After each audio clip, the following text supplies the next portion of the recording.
Well, good chilly Monday afternoon to you. It's Dan. I want to welcome y'all to my home in the sticks. Hope everybody's having a show enough good Monday and a good start to a new week. But I'm here to tell you in East Central Mississippi it is chilly. I mean, sure enough chilly. What I want to make mention of, if you're new to the Home in the Sticks channel, I want to welcome you. And if you are returning back to see what I got going on over here, thank y'all for coming back. But what I wanted to share with you and y'all today is, so give me a second, and that's what we finna talk about.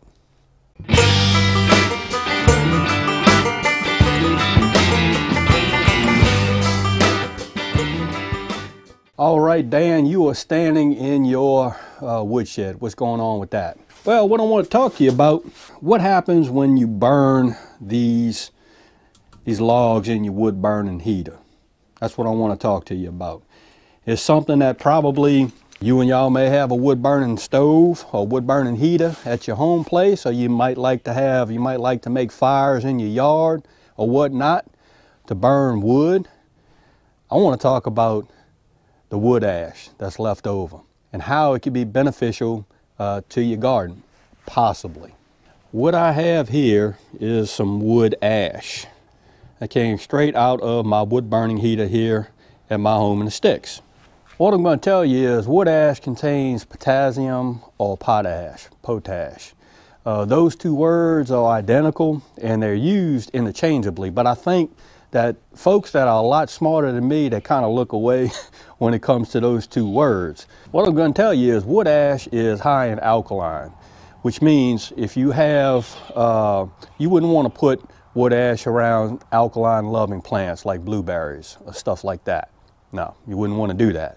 But the thing about it is, if you want to use wood ash, a good natural, something that you get from burning wood in your wood burning heater, I would actually do a soil test on the soil in my raised beds in my garden.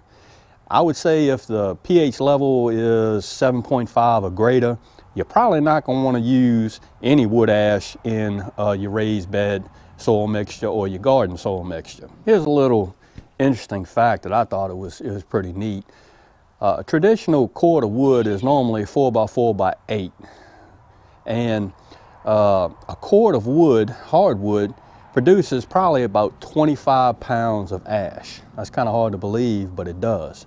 The little bit of wood that I burn in my wood burning heater, I'll fill this thing up, you know, on one good burn. And I have a little bitty small wood burning heater. Now, how can you use this this wood ash in your raised bed, given you have a real low pH? Well, you could actually just broadcast it into your raised bed and cut it under. The only thing about wood ash is it's got to be dry.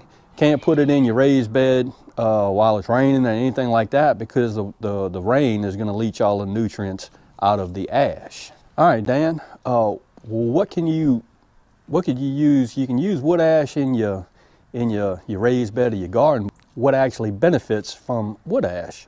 Well, most root crops like it. Carrots, peas, beans, rutabagas, and some fruit trees actually like wood ash.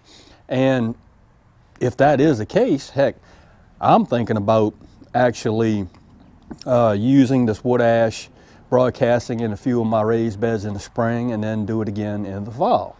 All right, Dan, it's on my mind. Lord, where shouldn't you use wood ash at?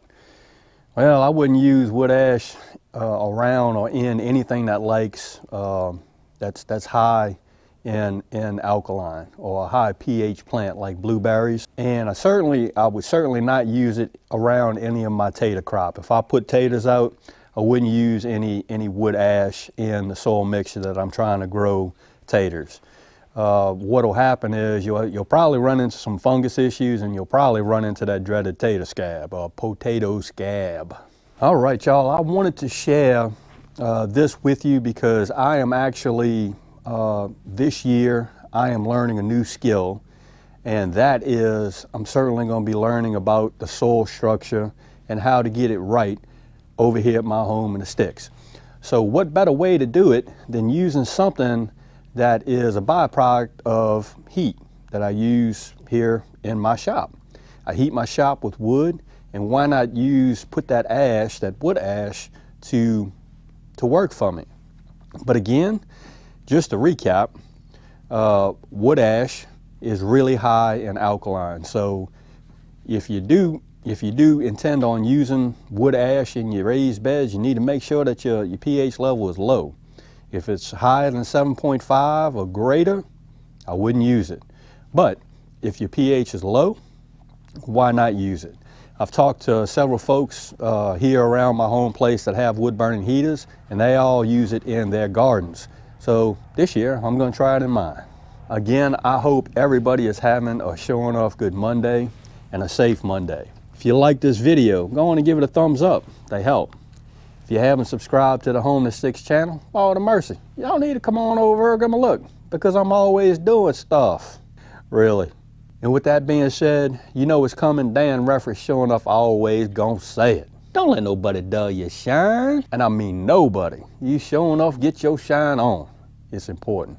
Dan will see you and y'all in the next video.